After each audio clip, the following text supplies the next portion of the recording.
Okay.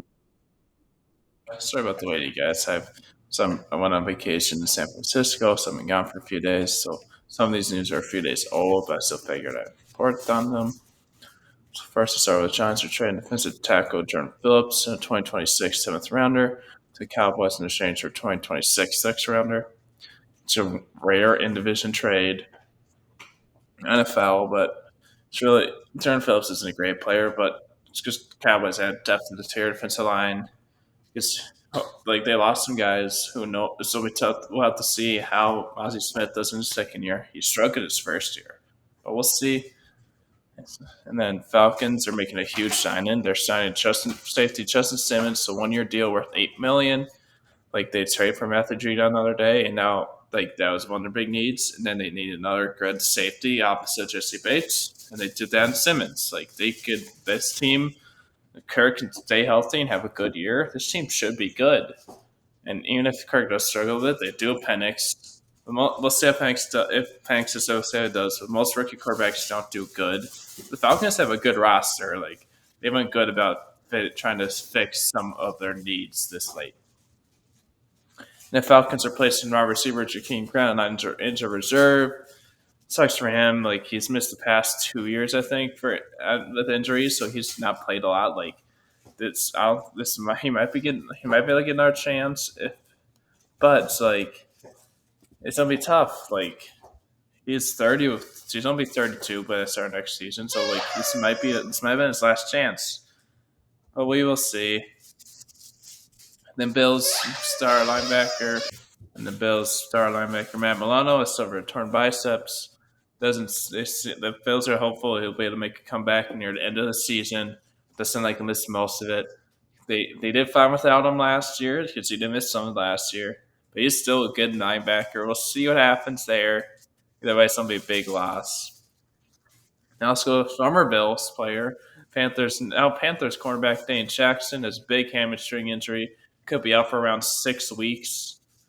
So we'll see what happens there. Like they don't have a ton of depth in that secondary, so hopefully he'll be back week one. But we'll see there. And then another Panthers secondary guy, safety Xavier Woods with a groin injury, missed a couple of weeks. Should be back by week one for sure, week two. But still, like they don't have a lot of depth in the secondary, and now they have two other most likely starters. And probably missing maybe missing week one. We'll see there. And the Cowboys are signing edge rusher Carl Lawson. He's a fine edge rusher. He's dealt some injuries. He's really just a depth guy because they have Parsons, they have Demarcus Lawrence. So see there. Then Raiders have activated rookie second round pick Jackson Power Johnson out physically unable to perform list.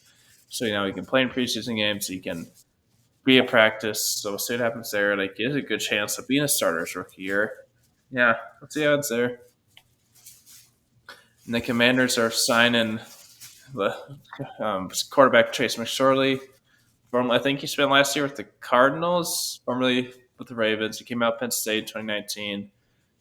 He's a bad quarterback. It's just like a lot of people know who he is for some reason. I don't know why there's a meme going around about him, but yeah, like he's a bad. He's not good. And then ESPN has fired their commentary, Robert Griffin III. Like I'm surprised he got fired. I think there might be something else going on that we don't really know about. Yeah, that's a big surprise. Like yeah, and he was former star. He was former good quarterback. And then Vikings, after losing JJ McCarthy for the year, they're citing some quarterback depth and Matt Corral. Then last year, the Birmingham Stallions got drafted by the Panthers. Then they released him on his second year. Then because he got drafted in 2022, but then he got placed on waivers. The Patriots claimed him. I don't think he ever reported or something like that. So they released him. So yeah, we'll see. But it's gonna be tough because Vikings still have four quarterbacks now, even without McCarthy.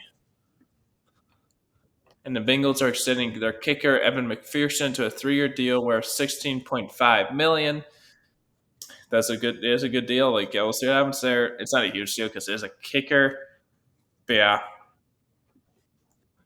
And the Commanders' former first round pick wide receiver Jahan Dotson is on the roster bubble, which is a big surprise. Like he didn't do much last year, but he had a good rookie year, and he was still this is still his third year as a former first round pick, but he was drafted by a different regime, a different owner.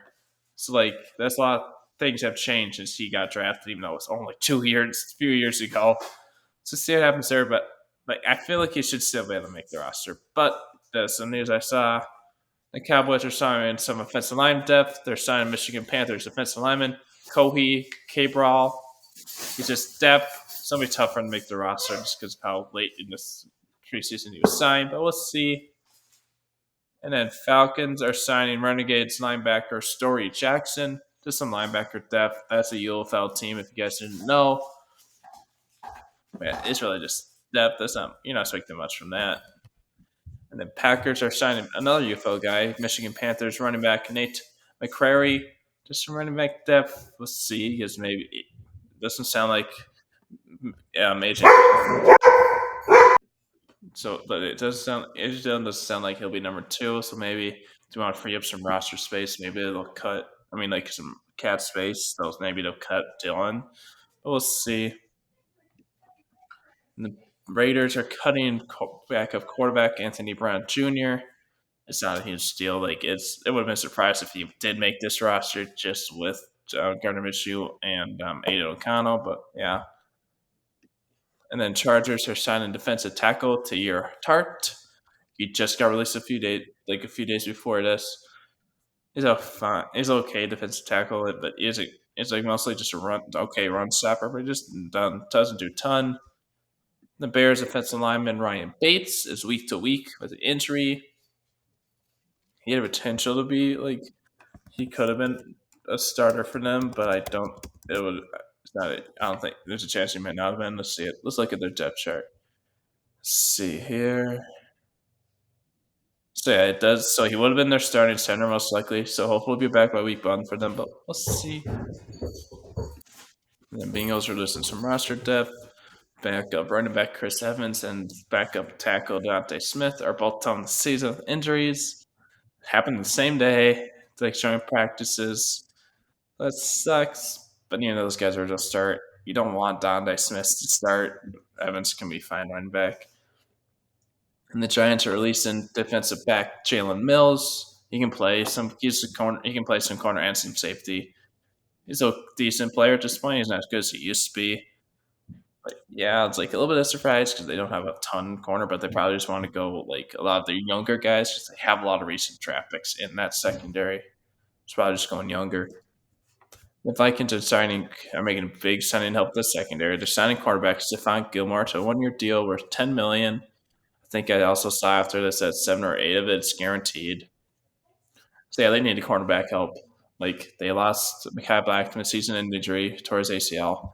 They lost Kerry Jackson, rest in peace, to got killed in a drunk driver.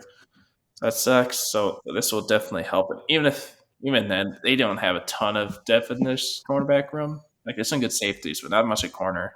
So this definitely help. The Buccaneers are releasing edge rusher Randy Gregory. He used to be good, but he's not great anymore. So yeah, like he's really just a depth guy, but he could have been potential replacement for Shaq Barrett because Barrett did leave, now retired. The Raiders have named their starting quarterback. They have named Gardner Minshew their starting quarterback for week one. I don't think it's a huge surprise. I don't think many people were expecting much out of Aiden O'Connell this year, but still, there's that. And then Steelers most likely starting center Nate Herbig might miss the season with torn rotator cuff. So yeah, like that's a big loss. Like he had a good chance of being their starter, but they haven't announced if it's for sure season ending. But even if it isn't, it won't be most of the season either way. And then our Steelers injury. Steelers running back Warren can miss a few weeks with a hamstring injury. Not a huge deal because like the very seasons for a couple more weeks, but he's a good chance. He has a chance. It's probably gonna be like 1A, 1B between him and Najee Harris, but it's gonna be tough for him to be. It's probably gonna be 1A, 1B when he's coming off a hamstring injury. Hamstring injuries linger for a while usually, so we'll see there. And Falcons are releasing a former Steeler and James Washington, the wide receiver. He's not good. the usual this depth, like with the signings and trade they did. They need to make some extra roster room, so that's really it. And then Colts are signing some center depth. They're signing a Battlehawk center, Mike Penizuk. His depth. That's really it. You say that anything really happens with him.